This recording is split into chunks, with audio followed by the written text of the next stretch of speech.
मुख्यमंत्री पदाचा चेहरा आधी जाहीर करा अशी ज्यांची मागणी आहे उद्धव ठाकरे त्यांचे पुत्र आणि युवा सेना प्रमुख आदित्य ठाकरे यांनी या सगळ्या संदर्भात म्हटलेले आहे की आम्ही तीनही पक्ष एकत्र मिळून याबाबत निर्णय करू।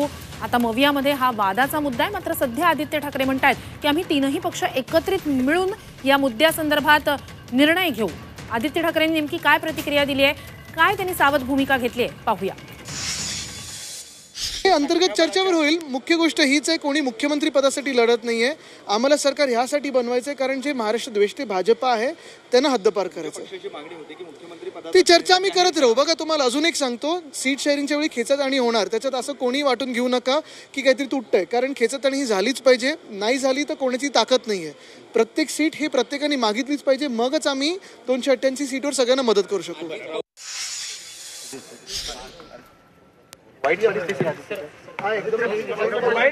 दृश्य आपण पाहतोय, आदित्य ठाकरे सध्या मराठवाड्यात आहेत। छत्रपती संभाजीनगरमध्ये पाचोडमध्ये सध्या ते पाहणी करतायत।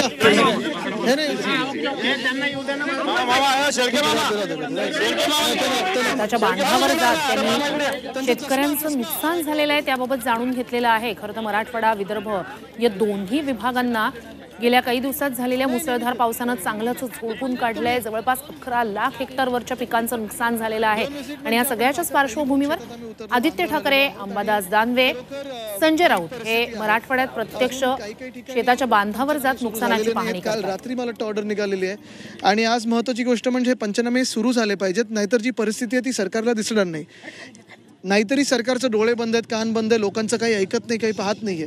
पण काही प्रॅक्टिकल पण ज्या गोष्टी, जसं इथं आता पुलाचा विषय, इथे जे पाणी साचतं हे गेले 7 वर्षाचं साचतंय, तर आम्ही कलेक्टर महोदयांशी पण बोलणार आहोत। पण काही तातडीने यांना मदत झाली पाहिजे, ती अपेक्षित आहे। असं आहे की आजच्या आधी पाऊस आला, नुकसान झालं, हो, मदत मिळाली नाही।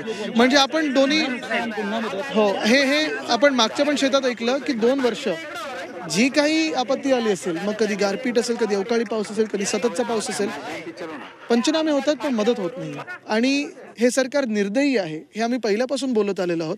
पण आपण पाहतोय की बळीराजा आज त्रस्त आहे, हैराण आहे आणि त्यांच्या सोबत उभं राहण्यासाठी हे सरकारमधून कोणी उभं राहत नाही। 11 लाख हेक्टरवर प्रचंड नुकसान झालेलं आहे। मागच्या वर्षीपर्यंत जे गद्दार सरकारमधले कृषी मंत्री होते ते मराठवाड्यातलेच होते, ह्याच जिल्ह्यातले होते। आता पालकमंत्री आहेत पण त्यावेळी देखील फिरकले नव्हते। आता कृषी मंत्री कोणीतरी दुसरं आहे, नाव देखील माहिती नाही महाराष्ट्राला। आपण पाहतो याच्यात राजकारण न आणता खरं तर मदत ही तातडीची झाली पाहिजे। कृषी मंत्री पण उतरले आता पाहणीसाठी। हो, मी तुम्हाला परवाच सांगितलं होतं, कुठेतरी प्रेसमध्ये बोलत होतो की माझा दौरा जाहीर होत्याच हे लोक आता उतरतील। आज मला वाटतं योगायोगाने इथे राष्ट्रपती महोदय पण मला वाटतं मराठवाड्यात आहेत, त्यांनी देखील याची थोडी माहिती घेणं गरजेचं आहे, दखल घेणं गरजेचं आहे, कारण आम्ही ह्याच देशाचे नागरिक आहोत। आणि राष्ट्रपती महोदयांनी जसं बेंगॉलच्या त्या केसवर मत व्यक्त केलं, तसं आमच्या शेतकऱ्यांच्या पण आज परिस्थितीवर मत व्यक्त करणं हे गरजेचं आहे। ज्या ठिकाणी रोडची कामं झाले त्या ठिकाणी चुकांमुळे अनेक शेतकरी हजारो हेक्टर आहेत ना। तर ह्या ज्या शेतात आहोत, मला वाटतं मामा 7 वर्ष बरोबर इथे ते पुलाचं, आणि काही ठिकाणी असे जे प्रॅक्टिकल प्रॉब्लेम आहेत आम्ही नोंद करून घेतोय, कलेक्टरांची पाठपुरावा करू। ठीक आहे, आपलं चष्म्याचं एक ई-पीक ॲप जे आहे, ई-पीक ॲप आहे ना, ते बंद आहे।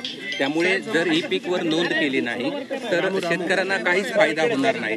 डाऊन झालंय, ते डाऊन आहेच। आणि आता हेच प्रश्न आहेत, बघा हे मूलभूत प्रश्न काय होतं की खूप वेळा होर्डिंगवर सगळं दिसतं पण लोकांपर्यंत आलंय का? बरं, ई पीक पाहणीचं जरी असलं तरी नेटवर्क आहे का आपल्याला इथे? Thank you sir. सांभाळून चला।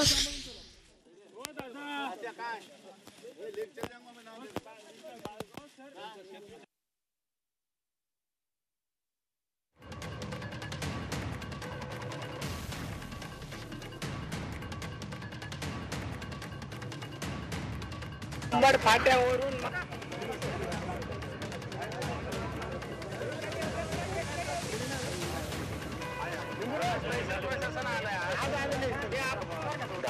पुढे